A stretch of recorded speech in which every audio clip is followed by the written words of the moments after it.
welcome to the show. Thank you. And when we talk about Gwyneth Paltrow, we call ourselves the Gooper Scoopers. Here come the Gooper Scoopers. They are gonna find you stuff that's dumb on Goop. Gooper Scooper, Gooper Scooper. That's just what they do. Gooper Scooper, Gooper 'Cause Scooper. there's always stupid stuff on Goop. Oh, Gwyneth. She just can't stop talking. That wacky Gwyneth. I know, she's pretty wacky. She's a real funny gal. You know, she knows a good joke or two. The power of a good joke, even. Is she funny? Because when I look at her, I just don't see funny. Well, you know, it's funny that you should say that because she actually said as much in a recent interview, and I can't help but have my eyes roll out of my head. So here's the story that you just alluded to. So Gwyneth Paltrow allegedly, supposedly, and this comes from our good friends at the Daily Mail doing a report of the report, that Gwyneth Paltrow says, people don't think she's funny because of, quote, the way she looks. As she admits, she knows the power of a good joke when it comes to selling very racy products on Goop.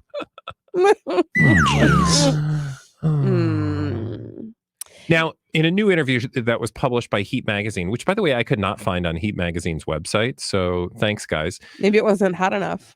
Okay, or it melted. Lady. Anyway, this is what she said, quote, well, the people who know me, let me start over. Well, the people who know me well know that my irreverent sense of humor is very much at the core of who I am. Sometimes I think people are surprised by that because I look a certain way or whatever assumptions they make about me. Okay, excuse me, but is she saying people think she's too pretty to be funny? I mean, I'm assuming that's what she's saying because she's not possibly saying she's too ugly to be funny. Well, no, right? Because everybody knows. Everybody knows. Or I don't know. that when you're funny, it's because you're compensating for the fact that you're so ugly. Like only trolls are allowed to be hilarious. That's a skill you work on when you're ugly because you have nothing else. Because that's all you have. Yeah. And poor Gwyneth has just been cursed her whole life With being all beautiful. That beauty. I mean, she's just so pretty. And doesn't have to think because when you're pretty, you don't have to think. No. That's what people think. She doesn't really have to do anything, actually. She's so pretty.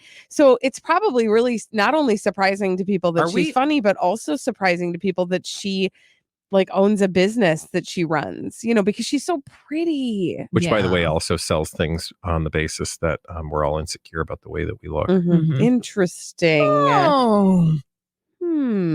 Anyway, you know, look, she has been ridiculed for a lot. Sure. Yes. I mean, we're not doing it right now, but yes. In life, I'm sure she's been ridiculed. And she just wants you to know that she doesn't always, I can't do it with a straight face. I absolutely cannot do it with a straight face. Gwyneth Paltrow is taking yet another opportunity to seem completely and totally unrelatable in the service of selling her products, which I don't understand who the audience is that goes, yes, I am often not appreciated for my humor because I am so beautiful.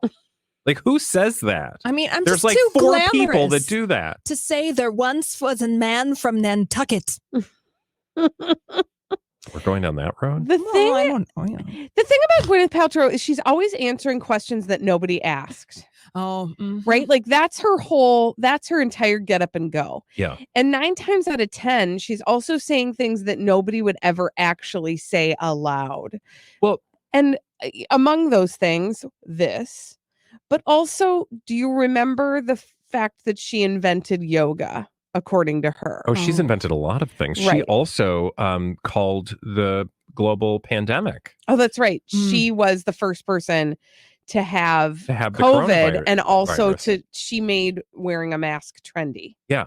Allegedly, supposedly. She was like, I saw this happening and it sounds laughable now as we tell it. But again, back to this story about her being so beautiful, people don't take her seriously.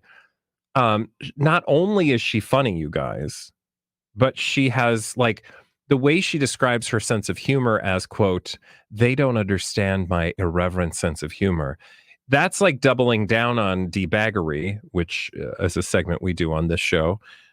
Celebrities behaving badly. So we can smell it a mile away. So not only are you funny and people don't appreciate you for your humor, but you have like next level humor. Right. You have irreverent humor. Right. You don't have garden variety plebeian humor, like dumb, dad jokes and fart jokes. No. I do plays on words, which requires a certain intellect that people wouldn't ascribe to someone so disgustingly beautiful as myself. Right.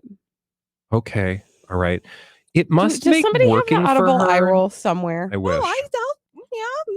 Yeah. It really does make me feel bad for the people that work in that environment, because don't you feel like you have one of two coping mechanisms working in that environment? One is you are trying to be Gwyneth Paltrow. So you are parroting the behavior of Gwyneth Paltrow. Right.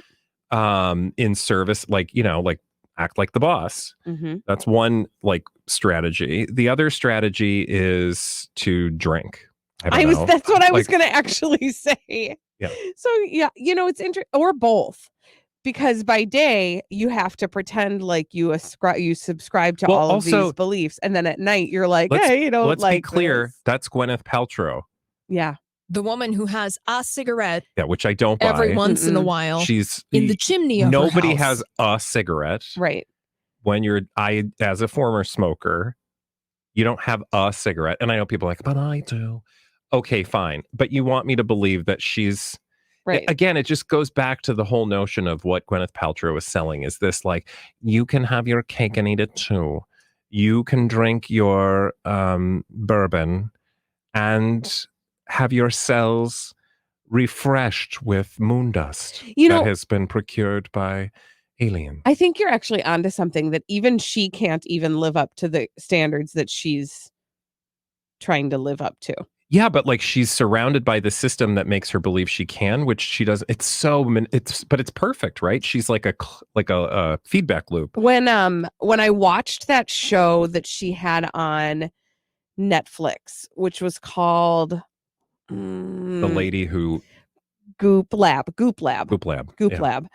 When I watched that show, you get this, I had a hard time watching it because it was like she was not pushing. She was not telling people, she wanted the people that she surrounds herself with in the office at Goop to try out these different things that she was fascinated by, but she wanted them to think it was their idea, that they wanted to try these things out. Yeah. But she didn't try them all. Some of them she did. Oh yeah, no, she wholeheartedly was not doing things that she didn't want to do. Like the one where the women had to look at their wahinas and do things about that. And then do things with their Let's in imagine front of people. A workplace where a man was asking their employees to do that. Right.